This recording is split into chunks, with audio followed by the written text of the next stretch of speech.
Charlene Lovelace was a force to be reckoned with. Everyone called her Birdie, though. She was known to speak her mind for sure, and even hold her ground against any man. To say she was not a morning person was an understatement. But in order for her to be able to watch her midday soap operas, she had to work the split shift. Before her late husband, Ernie, God rest his soul, passed on, nothing got in the way of her precious days of our lives. Everyone still jokes about the fact that the funeral services had to wait until the weekend because of it. Birdie, still mourning over the loss of her husband, had only been living in the trailer park for 1 month when the world around her began to smile upon her once more. Being a housewife of 22 years led to the only job she was remotely qualified for, and that was down at the A&P. She hadn't been on the job 2 weeks when she caught the store manager and the mayor's wife all tangled up together in the stockroom. From that moment on, she knew the days of her missing her beloved soap opera had come to an end, as she became the first and only A&P employee to receive a split shift. 5 days a week at 8 o'clock in the morning, you could find her down at the A&P standing behind cash register number 1.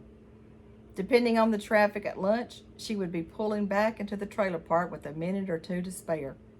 Then she would spend 2 hours every midday watching the television. Of course, the other cashiers fretted continuously about the new girl's extended lunch hour, but as long as Mayor Peterson held his office, she knew her soap opera was safe and sound.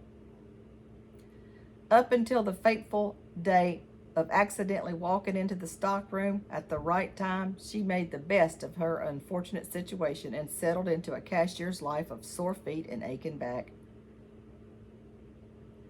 What else could she do at this point anyway? She was almost broke. Her stepkids took everything she and Ernie had worked years for. Everything, that is, but the house they built together and the land it was sitting on. Birdie moved away from her home place until she could get her head on straight, vowing to seek revenge on those hooligans, and she would. Mark her word, as she always said. Birdie admitted there were certainly good points to this new life, and there were some bad ones too. The rental trailers seemed to be revolving doors, so to speak, as she watched families come and go.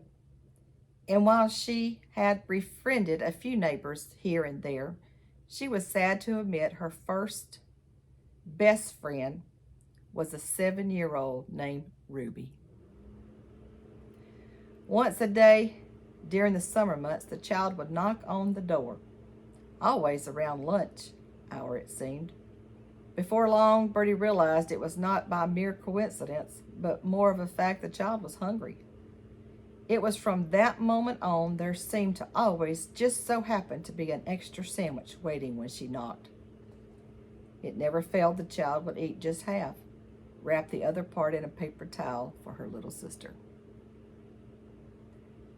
Birdie knew God crossed the paths of his people for a reason, but she didn't know just how important the reason would be their paths would cross on that rainy Sunday afternoon, months ago. The new widow was down to her last $30 when she darted into the local grocery store. "Careful, honey, the floor's slippery," the manager said as Bernie closed the umbrella as she was holding over her head to cover from the rain. She strolled through the store using her best judgment to stretch the money as far as it would go. As she made her way to the cashier line, she could hear the rain hitting the roof with such force. Everyone ducked their heads and hunched their shoulders up a little when the lightning seemed to hit the ground next to them. "Goodness, I swear that had to hit something in the parking lot," Dolores Carmichael declared as she began to ring up Birdie's items.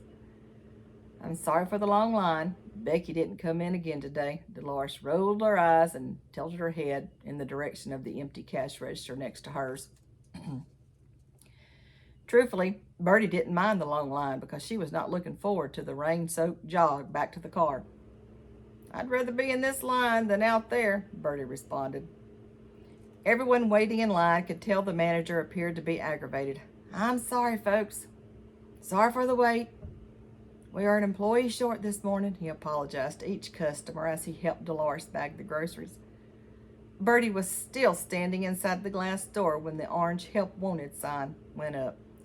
She took it as a sign from God. Thank you, Jesus, she said to herself as she yanked the sign off the glass and walked over to the customer service counter. And just like that, Birdie was smiling again. She hardly noticed the terrible storm on her trip back home.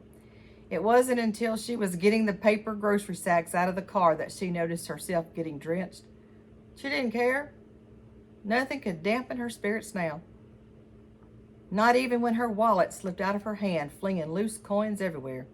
She had become so accustomed to counting every penny every penny since her husband had passed on, that she automatically started to gather them all back up. What am I doing? She tossed those coins high into the air, never giving any thought to them again. Thank you, Jesus, she shouted to the heavens, then quickly dashed towards the trailer door when the skies answered back with a loud thunder. It was the very next day that Ruby entered her life.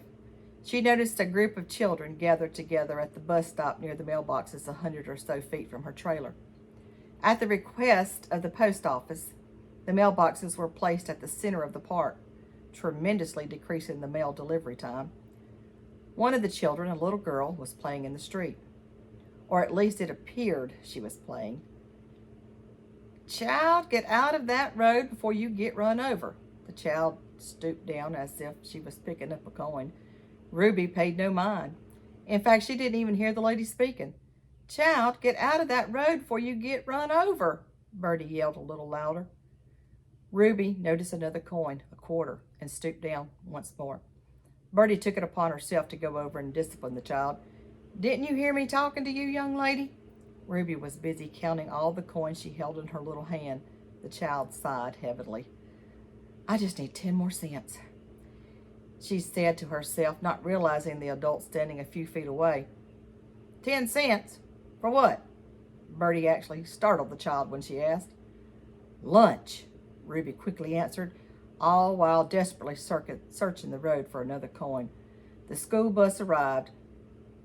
There's one. Ruby ran to the lone dime, picked it up, and ran as fast as she could back to the bus stop. The woman stood speechless, acknowledging the Lord's handiwork.